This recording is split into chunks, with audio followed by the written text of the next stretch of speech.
તો કેટલા બધા છે.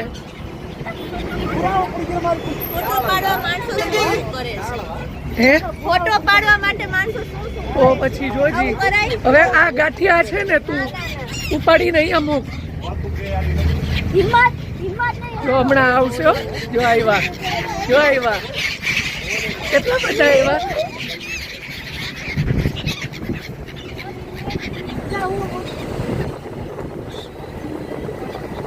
આવું આવશો. જો આવ્યા હા જો તાર મમ્મી મૂકશે ને. જો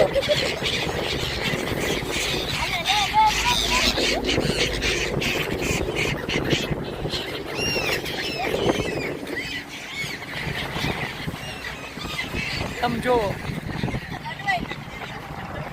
જો મિત્રો આપણે આવી ગયા છીએ મુંબઈ મહારાષ્ટ્ર અને એક પ્રસંગમાં આવ્યા હતા તો હવે રિટર્ન થઈ ગયા છીએ કારણ કે કલાકનું જ કામ હતું અને અહીંયા રસ્તામાં નીકળતા હતા તો આટલા બધા હંસ બતક છે. આને ક્યુ પક્ષી છે તમે મને કોમેન્ટમાં કરજો. આ દરિયાની ખાડી છે તો અમે અહીંયા છે ને આ જોયું ને તો અમને મજા આવી ગઈ. કાવું બેન કે પપ્પા ઊભી રાખો મારે આ કરવું છે એટલે અહીંયા ગાંઠિયા મૂકે ને જો નીચે આ લોકો અમુક લોકો ગાંઠિયા ખવડાવતા હોય તો જેવા ગાંઠિયા મૂકશે ને એવા આવશે. જોજો જો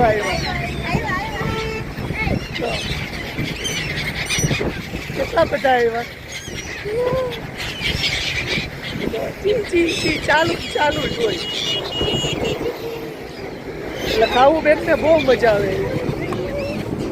અને આ પક્ષી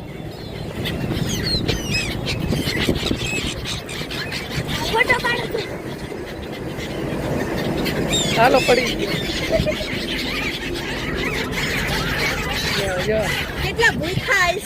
તો પછી કેટલા ભૂખ્યા ખાવું કેટલા ભૂખ્યા હશે. અને આ બધા જો આટલી બધી ગાડીઓ પડી છે આ બધા જોવા જ ઉભા રહે છે. બોલ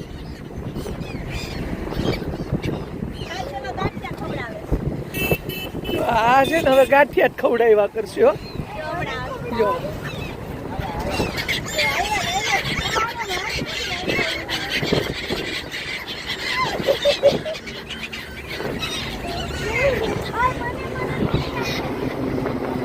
આવું બેન ખવડાવશે.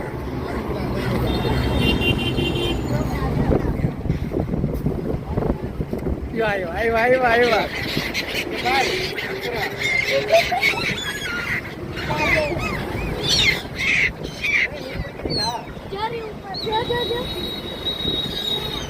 આમ ઘણા બધા લોકો અહીંયા ઊભા રહી છે. બોલો સ્પેશિયલ ખવડાવવા માટે અહીંયા ઊભા રહી છે. અને આપણે હવે મુંબઈથી પાછા નવસારી તરફ રિટર્ન થાય. નીચે ઓહો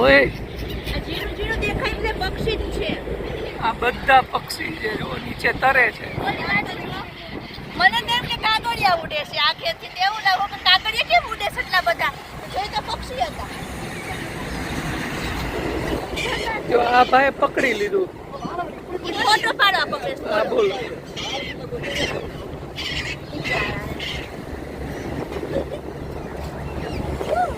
હાલો તો હવે નીકળશું ને. હજી રોકાવું. હાલો બે અહીંયા ઊભા જ રહી જાવ. હાલો પડી ગયો. હાલો આમાં પડી જાય.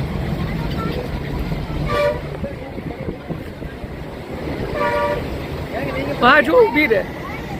વાં જો ઢગલો છે. જો આમ જો પાછળ આમ જો.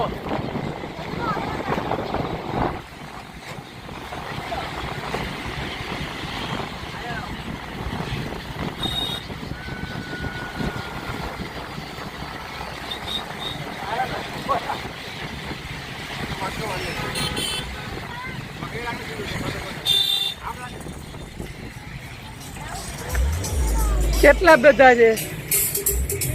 લાઈ પાડી દો. અહીંયા ઊભી રહી જા. હા એટલે પક્ષીને ખવડાવી દે. જો આવ્યા જો આવ્યા. ફોટો પાડો. હા આવે એટલે પાડી દો હો.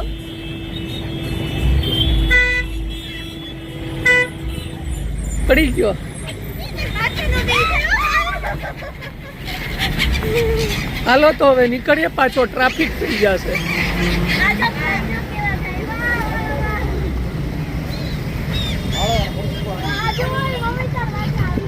ઝુંડ છે. તો જો પાછા ગાડીમાં ગોઠવાઈ ગયા છે ને બહુ મજા આવી આ દ્રશ્ય જોવાની હો. પક્ષી જોઈને બહુ મજા આવી. એ બધા છે ને લોકો ઊભા જ રહી ગયા છે. અડધા પક્ષી હા, ખટારા વાળા, 4 વ્હીલ વાળા ને આવું બધું તો ક્યારે જોવા મળે. જો છે ને આ બધા છે ને પક્ષીઓને ખવડાવે છે ગાંઠિયા ને એવું, અને બધા જોવે પણ છે પક્ષીઓ. જો બધી ગાડી ઊભી. બધી ગાડી ઊભી છે ને દરિયો કેટલો મસ્ત દેખાય. દરિયાની ખાડી છે. કહેતા હતા ને કે બોમ્બેમાં કઈક દેખાડી દીધું. દેખાડી દીધું. આ તો શું થયું કે એક પ્રસંગમાં આવવાનું થયું અને ગાડી લઈને આવતા તો અમે માં દીકરી પણ બે બેસી ગયા ગાડીમાં. એટલે અમારો વારો આવ્યો. એને એકલા આવતા હોત તો અમારો વારો ન આવત. પણ તો ગાડી લઈને આવ્યો ને એટલે વારો આવ્યો. નીકળ્યા એટલે આવું થયું. પણ મજા આવી હો આપણને. કેમ સ્પેશિયલ આ વસ્તુ જોવાની બહુ મજા આવી. વેરી મજા આવી. વેરી મજા આવી. બાવા ગુજરાતી થઈ ગઈ, બાવા હિન્દી માં. બાવા ઇંગ્લિશ. બાવા વેરી ગુજરાતી. હા, વેરી ગુજરાતી. બાવા ઇંગ્લિશ, બાવા હિન્દી બધું ભેગું અમાર કાવ્યાબેન ને. જો કાવ્યાબેન તો ઢળી ગયા કે અમે સવારના 6 વાગ્યાના નીકળ્યા હતા. જ્યાં પહોંચવાનું હતું ત્યાં અમે બપોરના 1 વાગ્યાના 4 વાગ્યાનું ઉઠાય. અને 4 નહીં, હું તો 3:30 વાગ્યાનું ઉઠી જ કહું. મેં 4 વાગ્યા. કાવ્યાની બધા 4, 4:15 વાગે ઉઠ્યા. હું 3:30 વાગે ઉઠી ગઈ હતી અને અમે 6 વાગે તો ઘરેથી નીકળી ગયા હતા. પણ ટ્રાફિક જ રસ્તામાં એટલો ને અમે બપોરે 1 વાગે પહોંચ્યા અને રસ્તામાં હેરાન પણ અમે એટલા જ થયા. નહીં કાવ્યા? બહુ હેરાન થતા ગયા. કારણ કે અમારા ટ્રાફિકમાં અમારી ગાડી કેટલી વાર ફસાણી અને અમારી ગાડીમાં પંચર પડ્યા. એ બધું કરાયું. એ મને અમે 11:30 પહોંચવાનું હતું એટલે અમે 1 વાગે પહોંચ્યા છીએ. હવે કાવ્યાબેન સુવાની તૈયારી કરે છે. બ્લેન્કેટ તો અમારી હારે નારે હોય. કા કાવ્યા? જો હમણાં એક નીંદર કાવ્યા ખેંચીને આવતા હતા ને ત્યારે કાવ્યા સુઈ ગઈ હતી એટલે એને એક નીંદર તો થઈ ગઈ. આ સવારના કન્ટિન્યુ ગાડી ચલાવે છે. હા આપણા તો ડ્રાઈવર જ બની ગયા છે. તો સવારના 6 વાગ્યા 1 વાગ્યા સુધી કા, પછી પાછા બપોરના 4 વાગ્યાથી પાછા ઘરે 10 વાગ્યાની આસપાસ પહોંચું ત્યાં સુધી ગાડી જ ચલાવવાની છે તમારે. બરોબર ને? પગાર દેજો ડ્રાઈવર. સારું, ઘરે જઈને ખવડાવી પીવડાવી દેવો. પગારે આવી ગયો. રોકડો જોતો હોય તો એ આપી દેવો. હાલો નહીં, ખાતામાં લખી લેજો. બીજું શું. અને આગળ ટોલ નાકો આવી ગયું છે. અહીંયા ટ્રાફિક બહુ હોય છે ટોલ નાકા પાસે. એક રીતે જોઈએ તો રોડ મસ્ત છે ને એક રીતે વચ્ચે છે ને પટ્ટી આવે છે એટલે છે ને બહુ રોડ સારો જ છે. રોડ સારો જ છે. ખટારાની તો ઓલા ઢેડાઈ ગયા. હા, ઢળાઈ ગયા. ખટારા તો બાપા હેરાન કરી દીધા. એવું છે. બહુ ટ્રક નીકળ્યો આ રોડ ઉપર. શું કરવું? અને અમારા કાવ્યાબેન છે સુઈ ગયા છે. એને ઊંઘ આવી. એને તો નીંદર થઈ જશે. મજા આવી. પણ સવારના નીકળાશ 6 વાગ્યા રાતે 10 થતા પહોંચી જાવ. જો મિત્રો હવે અમે ઘરે પહોંચી ગયા છીએ, બરાબર ને? અને રસ્તામાં મજા આવી આ બધું જોવાની. બોમ્બેમાં તમે જાઓ તો પણ જોજો, જો ગાડી લઈને જાઓ ને તો આવશે, ટ્રેનમાં નહીં આવે. ગાડી લઈને જવાનો એક ફાયદો છે, નુકસાન છે. હા, ફાયદો એ કે આ બધું જોવા મળે રસ્તામાં. નુકસાન એ કે ટ્રાફિક બહુ જ હોય. હા. તો ચાલો મિત્રો, હવે આપણે આ બ્લોગ અહીંયા પૂરો કરીએ છીએ. નેક્સ્ટ બ્લોગમાં પાછા મળશું. બધાને જય શ્રી કૃષ્ણ, જય માતાજી, જય દ્વારકાધીશ, જય સ્વામિનારાયણ.